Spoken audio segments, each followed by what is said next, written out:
Koduveini konkurss on jõudnud siis sinnamaale, et varsti läheb lahti selleks finaaliks ja nüüd võib öelda ka, et kõik need veinid on ära proovitud. Missugused need trendid siis on Eesti parimate veini valmistajate hulgas, et mida selle kokkuvõtlikult võib öelda? No trend on endiselt jätkuvalt väga teadliku veini tegemise suunas. Aga eks need trendid, eriti just näiteks toorainete osas, sõltuvad hästi palju sellest, mida loodus meile parajasti kätte mängib. Eelmine aasta oli nii väga hea õuna aasta kui väga hea marja aasta. Nii et kõige rohkem seekord konkursile saabuski just kõige erinevamaid marju, peamiselt siis punaseid, nii aia kui metsamarju. Ja teine kõige suurem klass olid siis õunad ja õunad just segus igasuguste teiste toorainetega.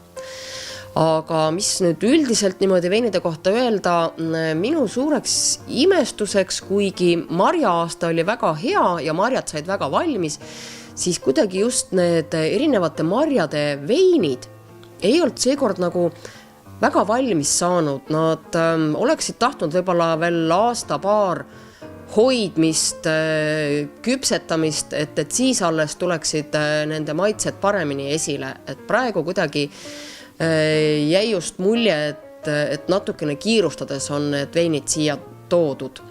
Ja veel üks asi, mida varem ei ole nii palju juhtunud, et päris paljud veinid olid pudelis käärima läinud.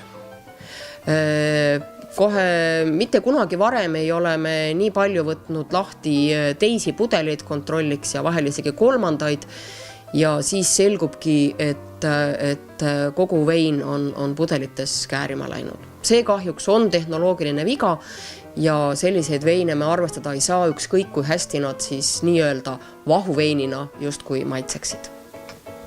Mismoodi nende parimate selgitamine siis käis, et missugust kategooriate osas ja kes siis need parimad olid? Seekord me tegime natuke teistmoodi, jah. Eelmisel aastal ja varasematel aastatel me jagasime veinid nii-öelda tavaveiniklasside järgi. Valge kuiv, valge poolkuiv, punane poolkuiv, vahuveinid, dessertveinid.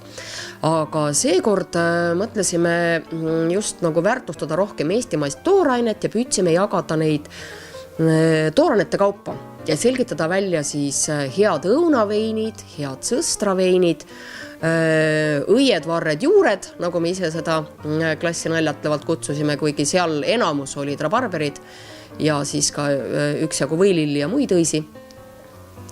Ja siis olid muud marjad. Ja kokku valisime siis võistlema 7. juunil Haapsallu 18 veini. 19.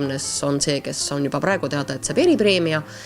Ja autoreid oli siis kokku 15, mis tähendab, et päris mitu veinimeistrit osalesid mitme veiniga. Kas finalistide hulgas on ka uustulnukaid või on kõik vanad tuttavad või kuidas see jagunes? See on nüüd kuidagi umbes pooleks, et loomulikult on vanu tegijaid alati hulgas, sest et inimesed, kes oskavad veini teha, ega nemad siis kuhugi ära ei kao. Ja ongi eelmise aasta ja ka üle-eelmiste aastate finalistidest on meil näiteks Jaan Tätte 2 veiniga, siis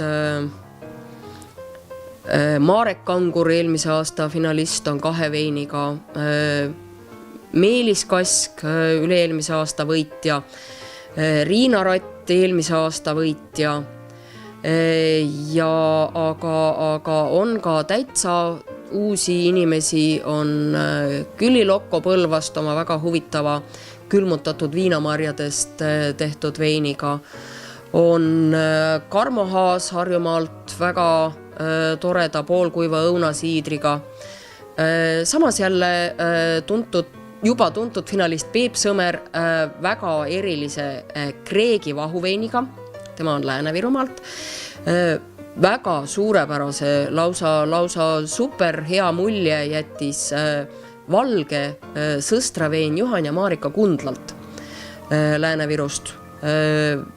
eriti toreda maitsega oli rabarberi murakavein Ivar Bornilt Harjumaalt.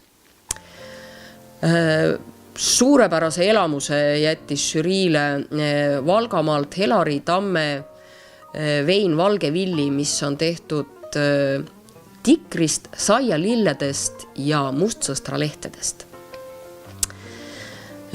Juba mitu aastat ei puudu finaalist Lepassaare talu õunavein Anti Karaskilt Tartumaalt. Raili Hein Tallinnast eelmisel aastal esines metsmaasikaga, seekord on maha saanud suurepärase metsvaarikaga. Täitsa uus osaleja on Anne Hirbaum Harjumaalt. Tema tõi oma veinid kõige viimasena minut enne seda aega, kui kell kukkus, aga see-eest tasus meie kannatlikkus ära. Tema on finaalis lausa 2 veiniga, üks on õuna aroonia vein ja teine on rabarberi maasika vein. Siis on veel mustsõstra vein Heinrich Kuldsepalt Harjumaalt. Väga tore aroonia dessertvein Tarmo Nurmikult Tallinnast. See on siis ka kogu selle finalistide hulga kõige vanem vein, naljaks küll, aga et see on siis 12. aasta vein, kõik ülejäänud on 13. aasta veinid. Viinamärjadele oli ka eelmisel aastal väga hea aasta ja sellepärast jõudis finaali kokku lausa 3 viinamarja veini. Nii et üks viinamarja vein on siis veel Katrin Ratilt Tallinnast, kes on ka varasematel aastatel finaali jõudnud. Ja kõiki loetletud veine on siis võimalik eelkõige näha ja kiirematel rahvažüriis ka maitsta 7. juunil Haapsalus veinipäevadel.